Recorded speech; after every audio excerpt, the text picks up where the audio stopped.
안녕하세요. 오랜만에 뵌 것 같아요. 자, 이제 시험이 얼마 남지 않았는데, 어, 반드시 합격은 해야 되겠죠. 근데 우리 원가 관리 회계가 16문제, 총 40점인데요. 몇 개는 맞춰야 될 것 같아요. 최소한. 한 12개? 12개는 맞아야 되지 않겠어요? 12개면 30점인데. 그래서 일단 12개 정도 목표로 하시면 될 것 같고, 더 많이 맞으면 좋고. 자, 일단 간단하게 우리 이제 과정 소개 드리도록 할게요. 우리 이제 세무사 1차는 16문제, 40%고요. 그러다 보니까 전범위 걸쳐 나온다고 보시면 돼요. 근데 뭐 중요도 차이는 있겠죠. 그래서 15개년 좀 분석을 해봤는데 글씨가 보일까? 요게 이제 총 문항수 비율이고요. 보니까 이 부분 종합, 결합, 표준, 변동. 물론 여러분들이 이제 조금 어려워하는 부분이 있잖아요. 실제 많이 나오긴 해요.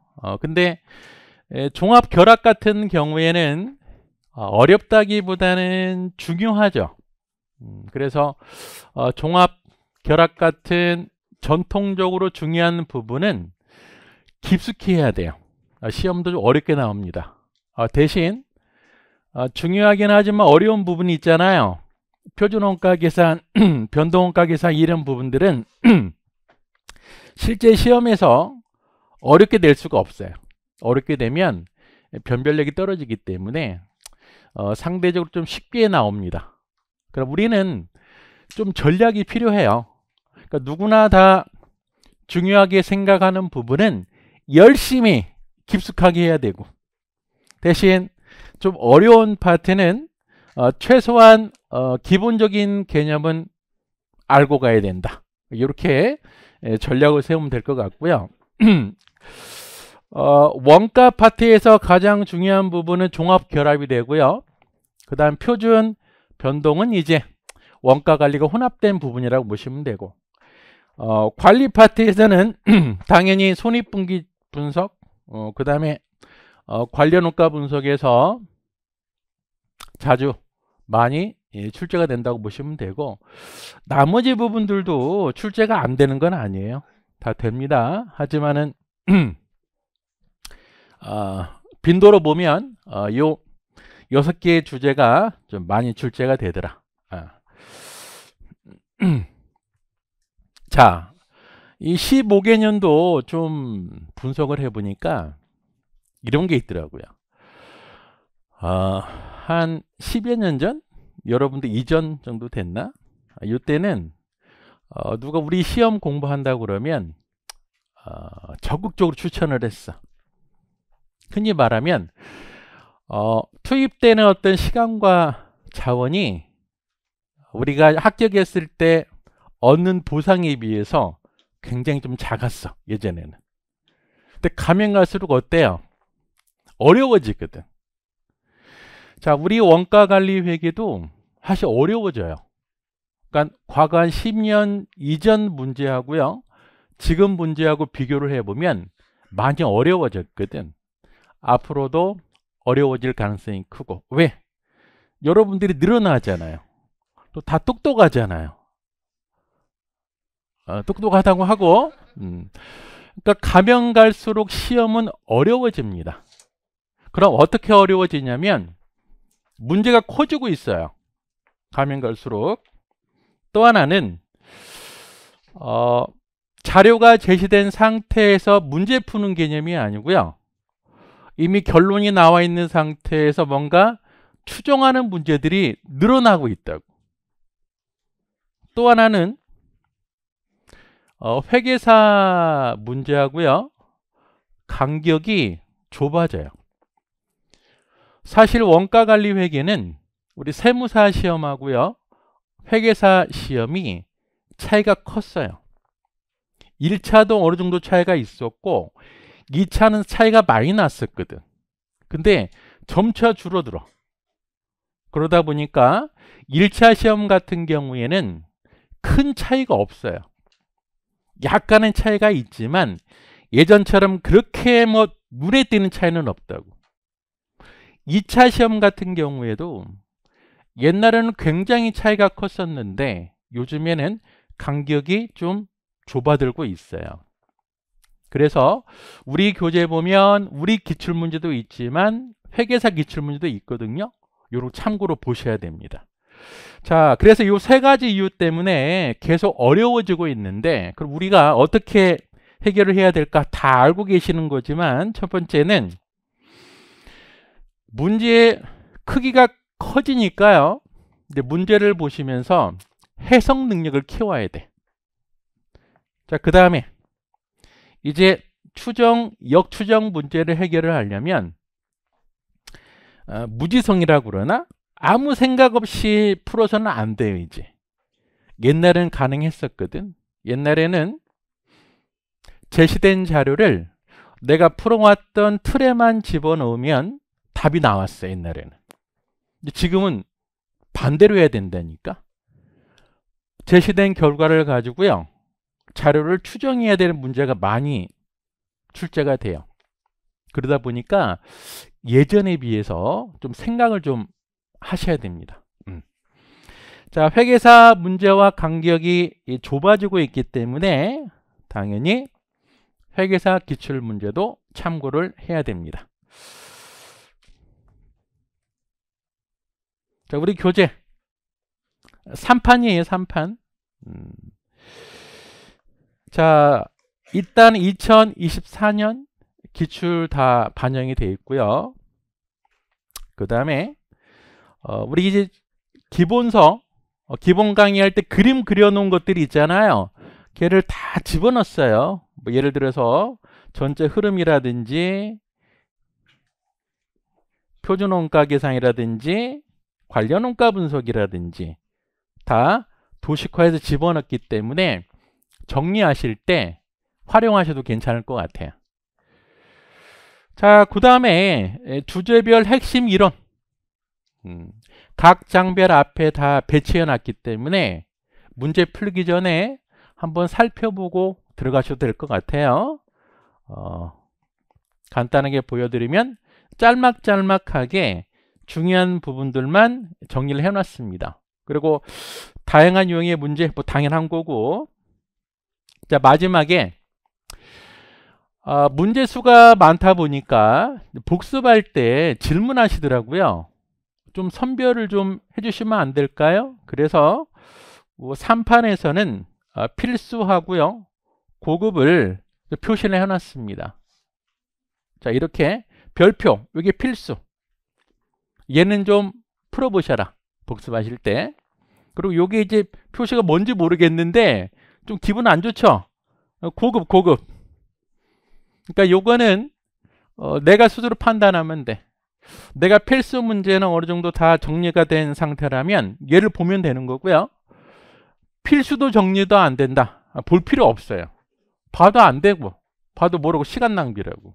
그래서 스스로 조절을 하는 겁니다. 우리 시험은 중간 기말이 아니라고 그래서 연구하는 거 아니에요. 일정 점수만 맞으면 합격하는 시험이에요.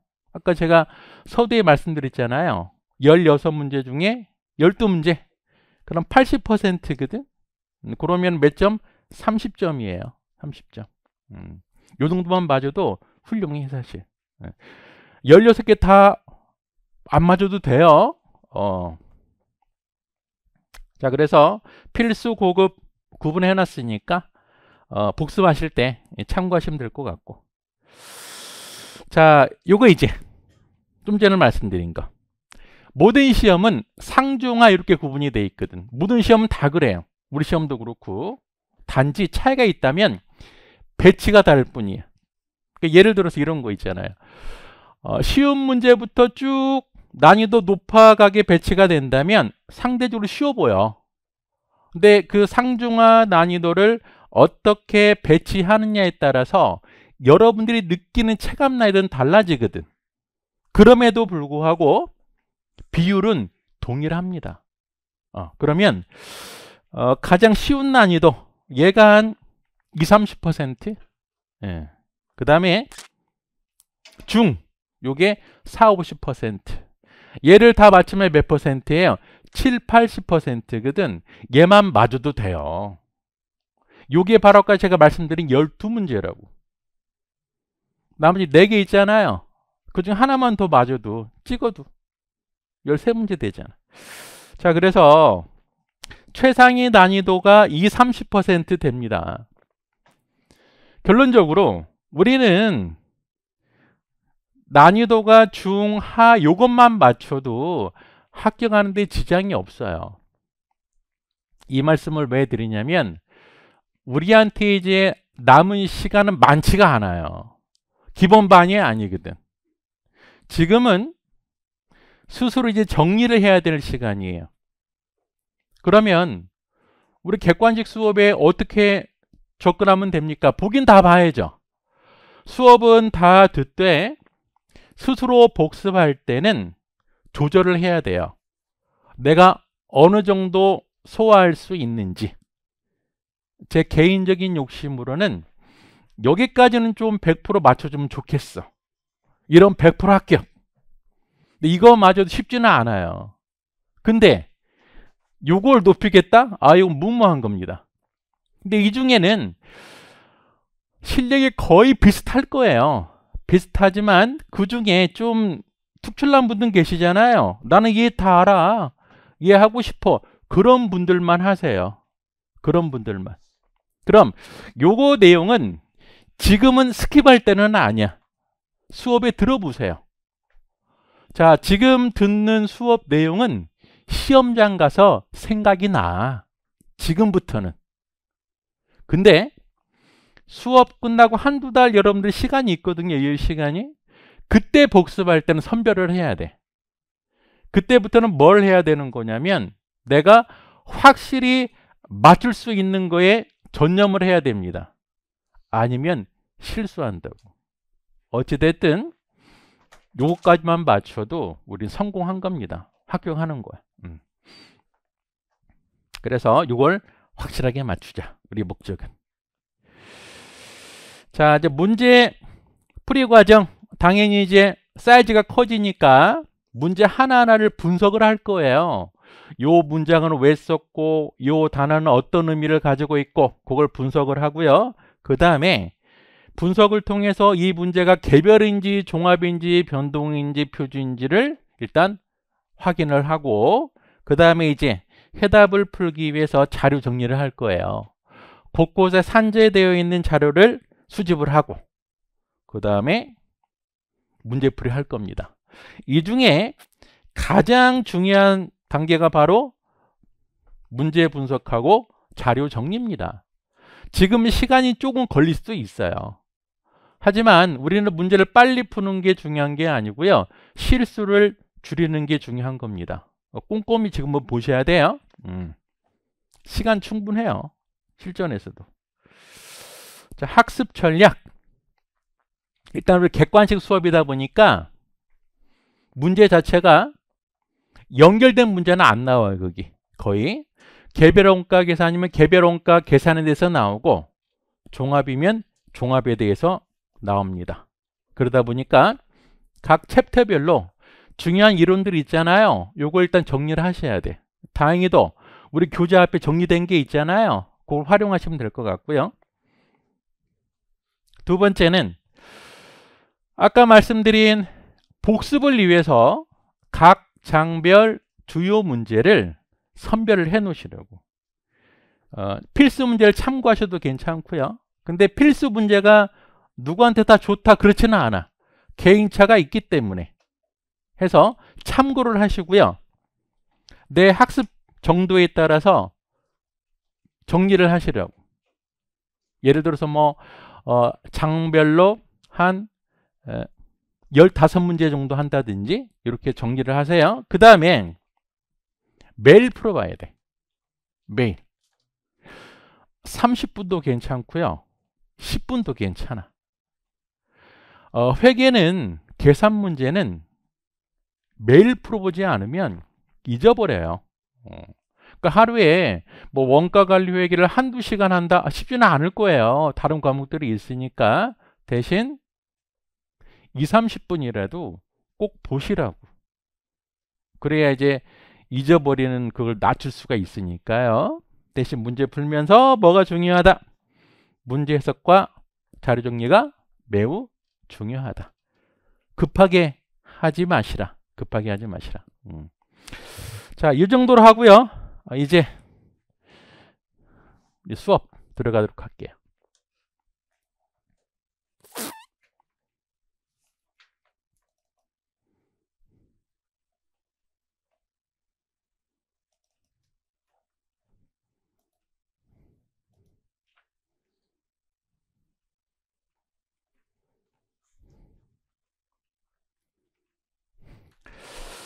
자, 책을 볼까요?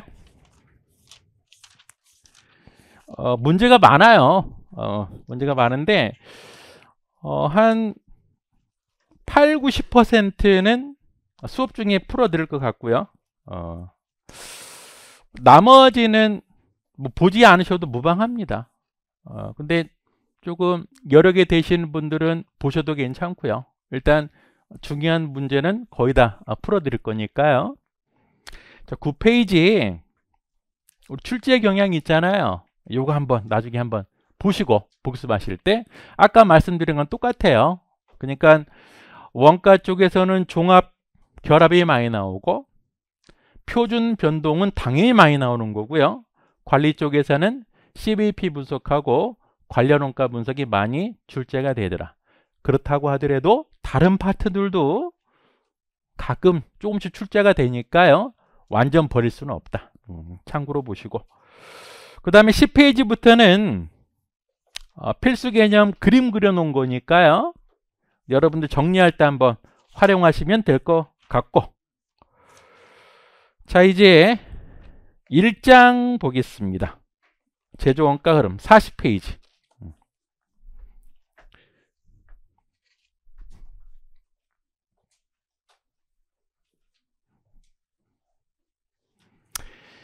좀 이제 긴장되지 않아요? 시험이 얼마 안 남으니까? 뭐 그런 거 없어요? 시간 갈수록 긴장될 거예요.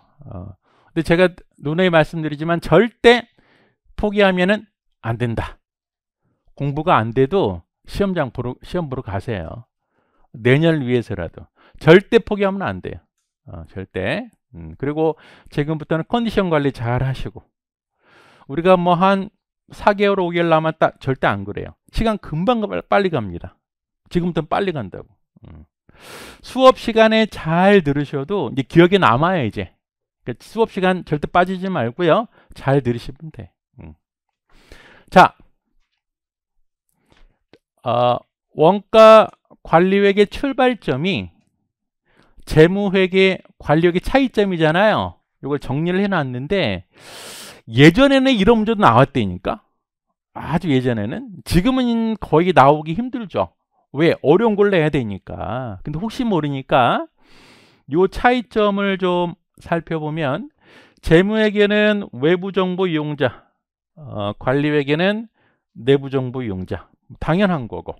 그리고 정보의 유형으로 보면 재무회계는 주로 과거 정보, 관리회계는 미래 정보다. 기준은 재무회계는 뭐가 있어요? 일반적으로 인정된 회계 원칙. 관리회계는 없는 거죠.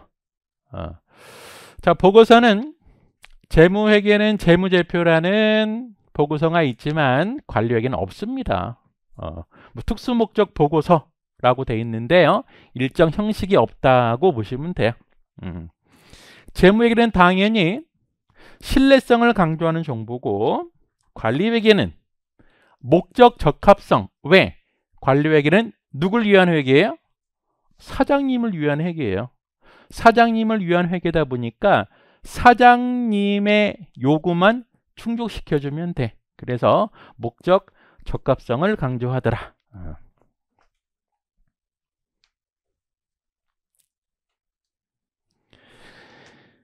자, 원가 관리회계 출발점이 뭐예요? 출발점이 바로 제조원가지 뭐. 제조원가.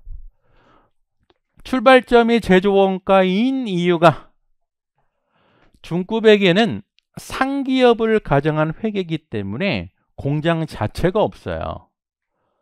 그럼 공장에 대해서는 원가 회계에서 살펴보게 됩니다. 그럼 상기업이 없는 공장을 살펴보다 보니까요.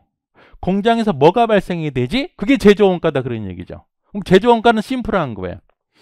공장에서 발생한 모든 비용이 다 제조원가입니다. 굉장히 많겠죠. 근데 이 수많은 제조원가를 우리가 계산하고 분석하려다 보니까 몇 가지로 구분하는 겁니다. 몇 개, 세 개. 재료원가, 노무원가, 제조경비로 구분하는 거죠. 자, 근데 우리의 목적은 원가 계산이다 보니까 원가 계산을 정확하게 하기 위해서 이 원가들을 다른 식으로 또 분류하겠대요. 원칙이 있어요? 없다니까 원가관리회계는. 그러니까 원가 계산을 정확히 하기 위해서 이 재료 원가라는 걸 직접비, 간접비로 구분하자 그 얘기예요. 노무비도 마찬가지예요. 직접비, 간접비로 구분하자. 그럼 기타 제조 경비는 얘도 사실 직접비가 존재할 수 있어요. 직접비라는 게 뭐죠? 특정 제품에 직접 추적할 수 있는 대응되는 원가를 직접비라고 합니다. 그러다 보니까 제조 경비에도 직접비가 존재할 수 있어요. 하지만 일반적으로 제조 경비는 다 간접 경비라고 보고 우리는 전체 제조 원가를 직접 재료 원가, 직접 노무 원가, 제조 간접 원가로 구분하죠. 얘를 삼분류법이라 그래요. 사실 이 세 가지 제조 원가가 있잖아요. 특징이 있는데 요건 좀 알고 가자고. 자, 일단 직접 재료 원가, 직접 노무 원가, 제조 간접 원가 세 가지로 구분할 수 있는데 직접 재료 원가 특징이 뭔지 아세요? 재료 원가 특징이 재고 자산을 가지고 있어. 굉장히 중요한 거예요. 재료 원가만이 재고 자산을 가지고 있습니다. 노무 원가는 상대적으로 중요하지 않아. 가장 여러분들이 어렵고 자세히 봐야 될 게 바로 제조 간접 원가예요. 이 제조 간접 원가라는 건 굉장히 많은 요소가 다 들어가 있어. 여기서만 보더라도 간접 재료 원가, 간접 노무 원가 등등등 있잖아요. 이래서 제조 간접 원가가 어려운 거고, 또 하나는 얘는 두 개로 쪼갤 수 있거든. 어떻게? 변동 제조 간접비 하고요. 고정 제조 간접비로 쪼갤 수 있습니다. 자, 미리 좀 말씀드리면 변동비, 고정비 쪼갠다는 것 자체가 관리회계라고 보시면 돼요. 어찌됐든 제조원가는 세 가지로 구분할 수 있는데 특징을 좀 살펴보면 재료원가는 뭘 가지고 있다? 재고 자산을 가지고 있는 제조원가고요. 제조간접원가는 수많은 요소를 다 포함하고 있으면서 또 변동비와 고정비로 구분할 수 있더라. 자, 어찌됐든 요 세 개의 제조원가를 다시 한번 구분해보자. 어떻게? 직접 재료원가, 직접 노무원가 묶어서 기초 또는 기본원가라고 하고요. 같은 얘기예요. 직접 노무원가, 제조간접원가 묶어서 가공원가, 전환원가라고 합니다. 같은 용어인데 최근에는 전환원가라는 용어를 더 많이 쓰긴 하더라고. 어찌됐든 같은 얘기다.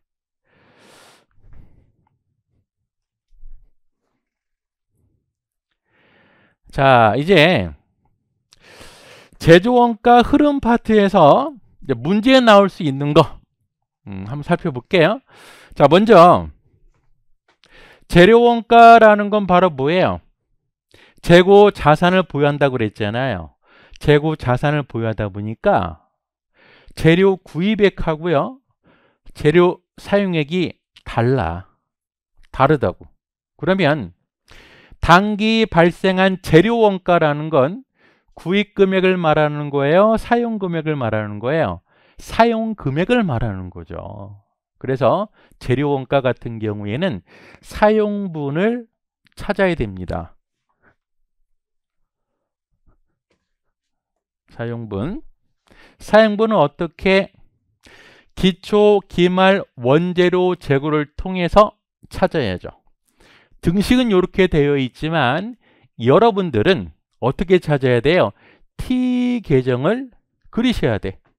그래서 기초 원재료가 있었고 당기 매입액이 있다면 이 중에 일부를 사용을 할 거고요.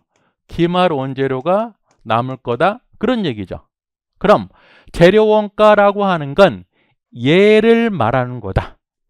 얘가 아니에요. 요거를 이제 등식으로 풀어보면 이렇게 되는 거죠. 그리고 이 사용 금액도 경우에 따라서는 직접비하고요, 간접비로 구분할 수 있죠. 간접 재료 원가는 어디로 가야 돼요? 얘는 제조 간접비로 가야 됩니다. 자, 이제 그 다음에 노무원가, 제조간접 원가인데 얘는 재고라는 게 없어. 그러니까 당기 발생분을 찾으면 돼. 당기 발생분.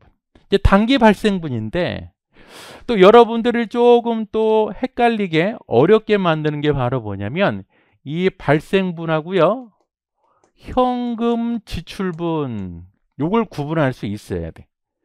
우리 회계는 발생주의니까요, 현금 지급 금액이 아니고 발생 금액으로 바꿔야 돼. 근데 문제에서 살짝 바꿔놓거든. 현금 지급액이 얼마다라고 바꿔놔요. 그럼 우리는 이 현금 지급액을 기준으로 해서 뭘 찾아야 돼요? 발생 금액, 노무원가든지 제조간접원가든지 발생 금액으로 바꿔야 된다고. 바꿀 때 조정이 필요한데요. 요거 두 개만 알고 있으면 돼. 일단 얘는 빼고, 얘는 당연한 거지 뭐. 얘는. 자, 예를 들어서 여러분들 급여가 100이에요, 100. 그럼 실제 회사에서 100을 줘요? 안 주죠. 한 90 줄 거야, 90. 내 급여가 100인데 왜 90밖에 안 줍니까? 10원은 소득세를 원천 징수한 거거든. 그러면 이렇게 되는 거죠. 현금 지급액, 회사 입장에서 직원한테 현금 지급액은 90이라는 거죠. 그러면 실제 회사 입장에서 노무원가 발생이 90이에요? 아니에요, 아니에요. 왜냐하면 소득세 공제분이 10원이 있으니까 얘를 합한 100원이 노무원가 발생분이다, 그 얘기예요. 그러니까 얘는 뭐 별거 아니고요. 얘는. 자, 이제 요게 좀 어려워요, 요게.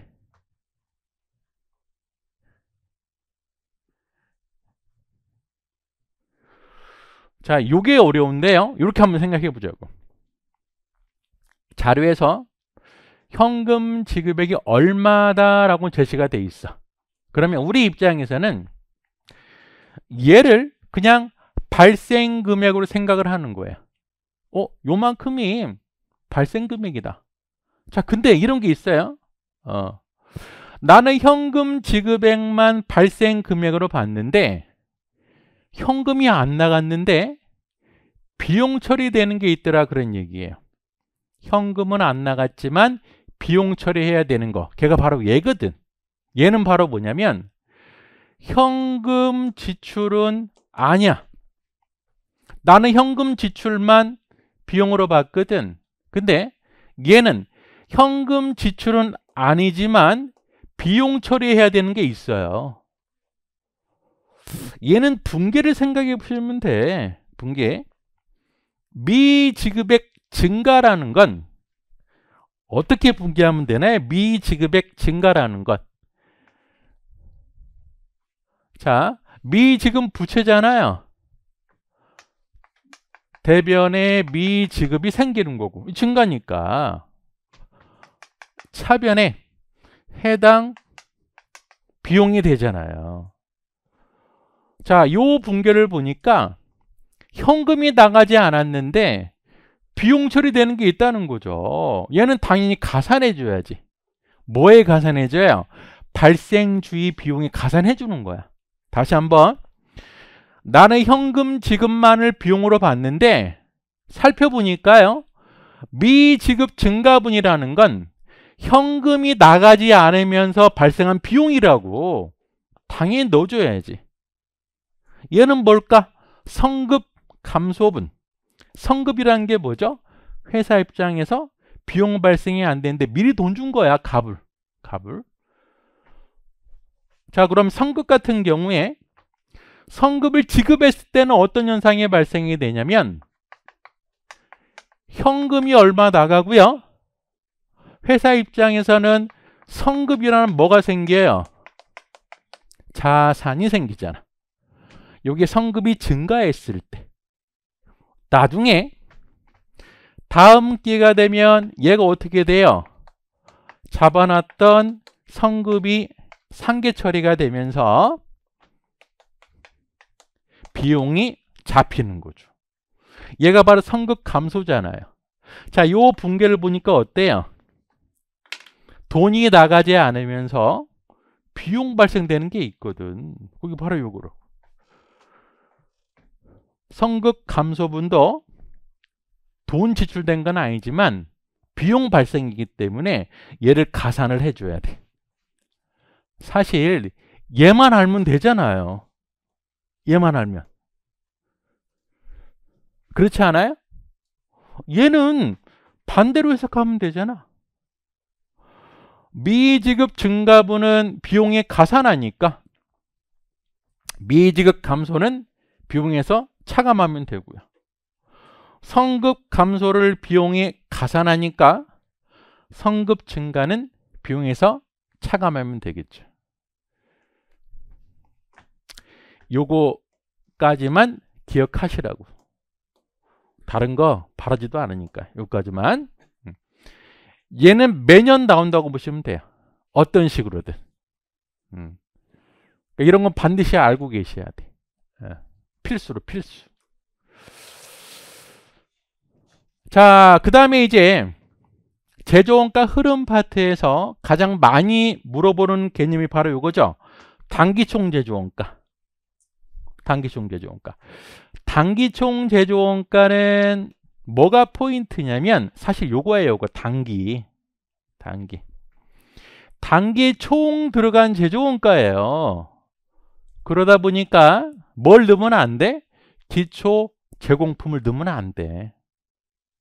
즉 단기총 제조원가는 단기에 총 투입된 제조원가. 어떤 거? 단기에 들어간 직접 재료원가, 단기에 들어간 직접 노무원가, 단기에 들어간 제조간접원가 합한 금액이 단기 총 제조원가라고 합니다. 자, 얘를 찾을 때도요, 등식으로 하지 말고 우리 요렇게 하자 그 얘기예요. 특이점을 통해서. 그래서 제공품 계정을 딱 보고요. 기초제공품이 있고요. 단기에 투입된 직접 재료원가, 직접 노원가, 제조간접원가, 요거 세 개 합한 게 바로 단기총 제조원가다. 그 다음에 이제 중요한 개념이 단기 제품 제조원가. 자, 단기 제품 제조원가도요, 포인트가 어떻게 보면 단기인데, 단기 제품, 여기다 한번 부연 설명을 해드리면 단기 완성된 제품의 제조원가다. 자, 단기 총 제조원가하고 단기 제품 제조원가 헷갈려요, 용어가. 근데 가장 많이 물어보는 겁니다. 얘를 계산할 때도요, T계정을 활용하시라고. 조금 전에 제공품 계정 입장에서 요 세 개를 단기 총 제조원가라고 했잖아요. 그럼 우리 회사 입장에서는, 물론 제공품은 여러분들 입장에서는 제조 공정으로 보면 돼. 이게 이제 제조 공정인데, 기초 제공품이 있었고요, 단기에 이런 원가들이 들어갔어요. 그럼 요 원가가 단기에 총 들어가는 원가잖아요. 여기 또 이렇게 해석하시면 안 되겠네. 단기 총 제조원가는 3개만 말하는 거고요. 공장 입장에서는 얘도 들어간 거거든. 그럼 지 전체 제조원가가 들어갔는데 요걸 가지고요. 일부는 완성을 하고 일부는 기말에 또 남아 있을 거예요. 그럼 이 중에 완성된 제품 원가가 얼마냐? 그게 바로 단기 제품 제조 원가라고. 자, 만약에 기말 제공품이 없다면 이 전체 원가가 다 단기 제품 제조 원가가 되겠죠. 근데 경우에 따라서는 기말 제공품도 존재할 수 있거든. 그러면 전체 원가를 완성품, 기말 제공품 쪼개야 되고요. 쪼갠 상태에서 완성품의 원가가 단기 제품 제조 원가가 됩니다. 이 개념도 중요하더라. 자, 지금까지 봤던 내용을 정리를 해보면 이렇게 되는 거죠. 그래서 제조 원가 흐름의 포인트는 얘만 이해하면 돼. 그래서 재료 원가라는 거, 제공품, 제품, 이게 이제 중요한 계정인데요. 이렇게 보면 되죠. 여기다 재고 창고예요, 창고. 재료를 보관하는 창고, 제공품을 보관하는 창고, 제품을 보관하는 창고입니다. 노무원가, 제조간접원가는 창고 개념, 재고 개념이 아니에요. 얘는 발생금액 전액 원가 계산에 투입되는 원가인데요. 얘네들은 각각 재고 자산을 보유하고 있거든. 그러다 보니까 제조원가 흐름 파트에서 문제를 풀 때는 일단 재료원가, 제공품, 제품의 재고자산 현황을 미리 파악해 두는 게 좋아요. 그래서 요게 이제 요 윗부분이 기본적인 자료 정리가 되는 거죠. 그래서 주로 문제는 뭘 물어보냐면 얘를 물어보겠네. 얘가 얼마냐? 왜 얘를 물어볼까요? 얘는 매입액과 다르거든. 다르다 보니까 문제에서 슬쩍 단기 매입액 얼마다라고 제시가 돼요. 그거 하고요. 재고자산 차이를 이용해서 일단 얘를 계산해야 돼. 요게 1번. 두 번째 많이 물어보는 게 요거. 이제 단기 총 제조 원가. 얘가 2번.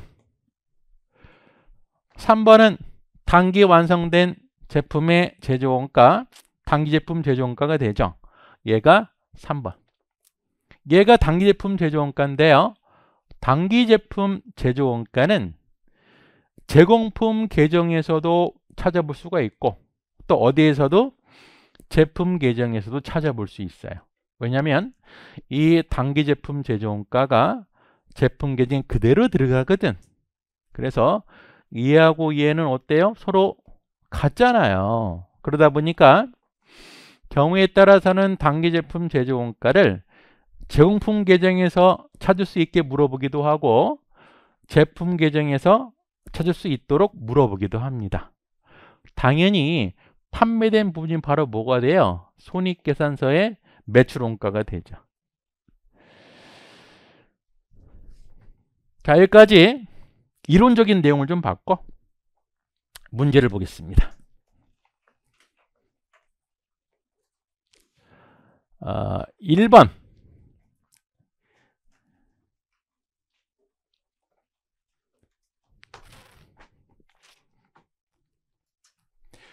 우리 원가관리 회계는 말 문제가 많지는 않아요. 그러니까 어려워지고 있다는 거거든. 옛날에는 꽤 있었는데 지금 거의 없어요, 말 문제가. 나오면 좋은 거고. 혹시 우리 원가뿐만 아니고요. 다른 과목도 마찬가지예요. 여러분들이 실수를 많이 하는 것 중에 하나 요거거든. 타당하지 않는 거. 요거. 뭐 이걸로 뭐 실수합니까? 실수 많이 해요. 특히 법 같은 경우에 틀린 걸 물어봤는데요. 문제 읽다 보면 맞는 걸 물어본 걸로 착각을 하거든. 이런 실수를 줄이셔야 돼. 예. 저는 옛날에 연습할 때 그랬어. 타당하지 않는 걸 하면 X 표시를 했거든. 틀린 걸 찾으라. 이런 식으로. 어찌됐든 이것도 실수를 많이 하는 파트이기 때문에 주의하셔야 되고요. 틀린 걸 찾으래요. 뭐가 틀렸을까? 얘가 틀렸지, 딱. 자, 기초원가와 가공원가는 어때요? 합하는 개념이 아니죠. 왜? 직접 노무원가는 기초원가에도 들어가 있고 가공원가에도 들어가 있습니다. 얘를 합해버리면 직접 노무원가가 이중 계상되는 거예요. 얘가 틀렸고요. 1번 고정원가는 행태에 따른 분류다. 맞죠? 원가 행태라는 게 바로 뭐예요? 조업도의 변화에 대한 총원가 변동 양상이라고 해서 변동비, 고정비 구분하잖아요. 맞는 얘기고. 간접원가는 추적 가능성 맞는 얘기고. 매몰원가, 의사결정 관련된 분류죠. 매몰원가하고 상대되는 개념이 뭐더라? 기회원가라고 그러잖아요. 맞고. 기간원가. 자, 이 기간원가도 사실 중요한 개념이죠. 기간원가하고 상대되는 개념이 바로 뭘까요? 재고 가능 원가라고 하잖아요. 중요한 개념이에요. 왜? 제조원가가 재고 가능 원가거든. 제조원가, 공장에서 발생하는 원가는 무조건 비용이 아니에요. 다 비용 처리되는 게 아니야. 언제 비용 처리가 될까요? 팔렸을 때 매출 원가로 비용 처리가 돼요. 그러다 보니까 공장 발생 원가는 일단 발생이 되면 원재료 재고로 있든 제공품 재고로 있든 제품 재고로 있든 일단 재고 자산을 구성했다가 언제 비용 처리? 팔렸을 때 매출 원가로 비용 처리됩니다. 걔를 우리는 재고 가능 원가라는 표현을 써요. 기간 원가라는 건 뭐예요? 무조건 얘는 비용이야. 대표적인 기간 원가가 바로 뭐죠? 판관비가 대표적인 기간 원가가 되는 거죠. 자, 그리고 답은 4번이 되고요. 자, 2번 올바른 거 찾아보세요.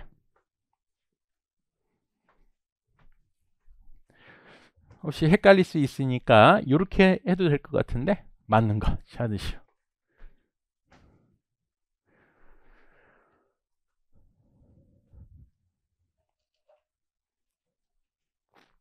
이런 문제 틀리면 안 되죠. 자, 1번 원가 배부 기준은 인과관계 기준에 의해서만. 여기서 틀렸죠. 뭐가 있어요? 수혜 기준, 부담 능력 이런 기준들이 있거든. 여기 틀린 거고요. 제조간접 원가가 전체 제조 원가에서 차지하는 비중이 증가할수록 자, 제조간접 원가가 전체 제조 원가에서 차지하는 비중이 증가하기 때문에 나온 개념이 바로 뭐예요? ABC라고 보시면 돼요. 그럼 또 복잡한 배부 방법이 필요한 거죠. 근데 여기 뭐라고 돼 있어요? 단순해야 된다. 이게 틀렸지. 3번 ABC 나왔네. ABC에서는 제품의 생산 수량과 직접 관련 없는 비단위 기준 원가 동인을 사용하죠. 묶음 수준, 제품 수준, 설비 수준이니까 얘가 틀린 거야. 자, 제조간접 원가 배부가 정확하게 이루어질 수 없기 때문에 원가 배부는 어떤 경우에도 얘가 좀 찜찜하네. 틀렸어. 원가라는 건 100% 정확한 원가는 없어요. 그 상황에 맞게 합리적으로 계산하는 것 뿐이지 100% 정확한 건 없어요. 이거 조금 아리까리 할 수 있지만 틀린 표현. 5번이 맞는다. ABC에서 원가 배부 기준으로 선택된 원가 동인이 원가 발생의 인과관계를 잘 반영하지 못한 경우에 제품 원가 계산이 왜곡될 수 있다. 당연히 맞는 거지. 뭐 틀린 건 찾을 수가 없잖아요.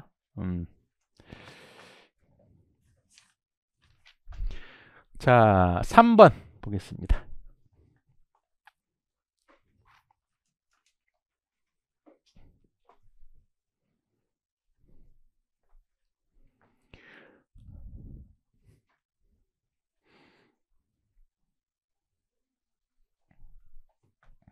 원가 배부에 관한 설명 중 옳지 않은 거, 틀린 걸 찾아야 돼.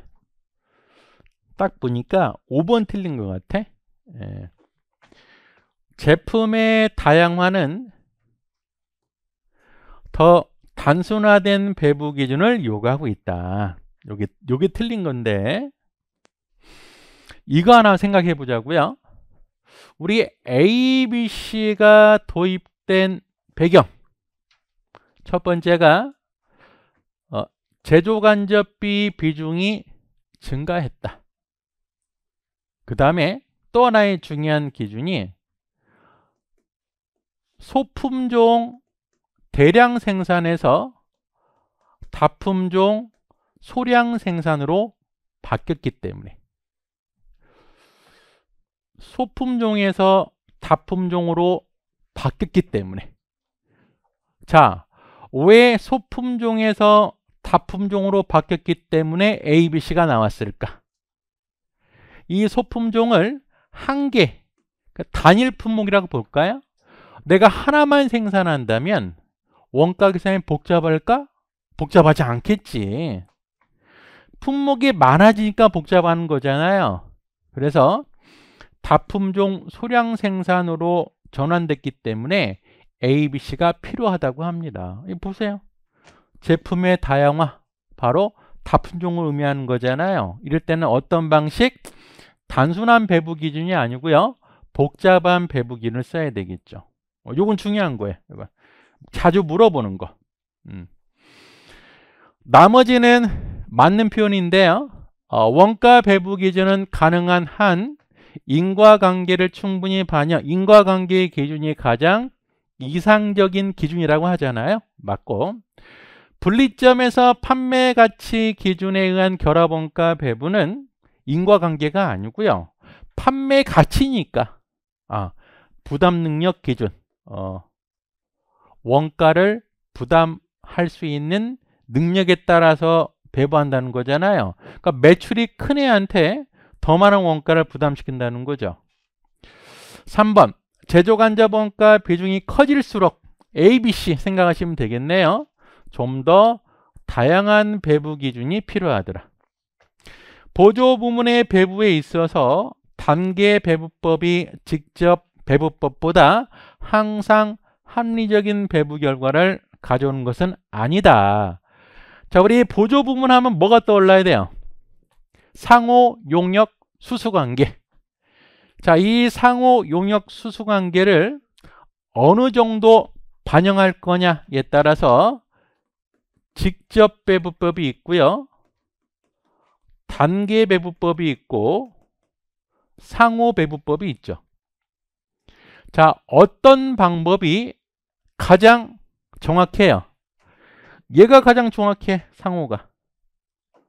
그러면 그 다음에 단계가 정확할까? 그렇지는 않아. 정확도 면에서 봤을 때 얘 둘은 비교할 수가 없어. 상호 배부법이 가장 정확하다는 건 다 알아. 그러면 당연히 단계 배부법 두 번째 아닌가요? 그렇지는 않다고. 왜냐하면 단계 배부법은 뭘 결정해야 돼요? 우선순위 결정해야 돼. 그럼 우선순위를 잘못 결정하게 되면 오히려 직접 배부법보다 원가 계산이 잘못될 수도 있습니다. 그래서 얘가 가장 정확한 건 알겠어. 하지만 그 다음에 단계는 아니다. 얘네 둘이는 우열을 가릴 수가 없어. 자, 하나를 더 볼까요? 5번.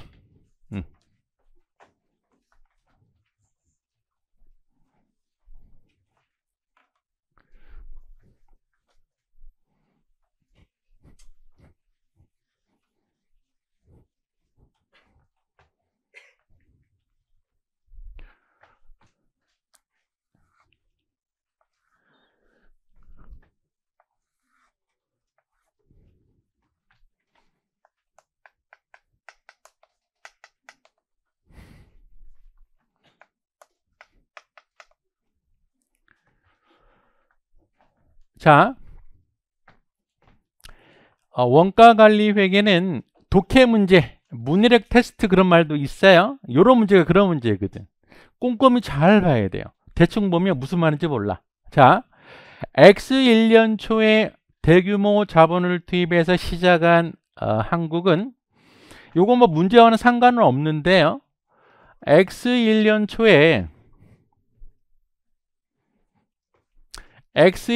초에 결국에 제조를 시작했다라고 했잖아요. 요 말은 바로 뭐냐면 X 1년에는 기초재고가 없다는 얘기거든. 그 다음에 X 1년 말을 보니까요. 판매 실적이 부진해서 창고에는 완성품, 그 다음에 공장 창고에는 미완성품이 가득했다.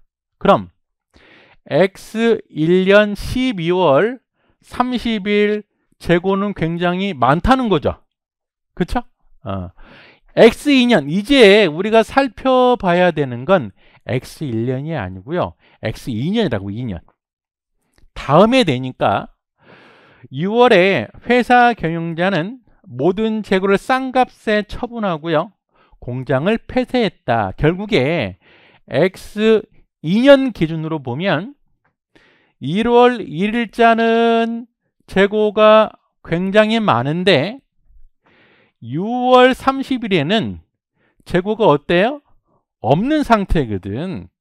이런 상태에서 매출원가, 단기제품 제조원가, 단기총 제조원가의 크기를 나열해봐라, 그 얘기예요. 자, 이것도 제조원가 흐름에 관련된 문제죠. 그럼 뭘 그려봐야 돼요? T계정을 그려봐야 돼. 자, 일단 X2년을 보는 거예요. 자, X2년 1월 1일에는 재고가 있었거든. 제공품 재고가 있고 제품 재고가 있는 상태예요. 근데 6월 30일은 재고가 없대. 제공품도 없고 제품도 없습니다.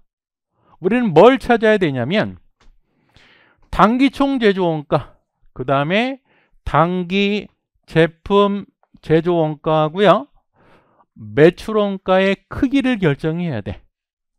금액을 물어보는 게 아니고요, 크기만 결정하면 됩니다. 그럼 단기총 제조원가를 X라고 하고 단기 제품 제조원가를 Y라고 하고요, 매출원가를 Z라고 하겠습니다. 자, 요게 재고가 있을 텐데 얼마인지는 모르겠어요. 그냥 100원이라고 할까요? 100원. 그럼 제공품의 차변 쪽을 보면 100 더하기 X는 Y랑 같아야 되잖아요. 제품 쪽을 보면 100 더하기 Y는 Z랑 같아야 됩니다. 결국 크기를 비교해 보면 X보다는 Y가 크고 Y보다는 Z가 큰 거죠. 답은 그래서 1번.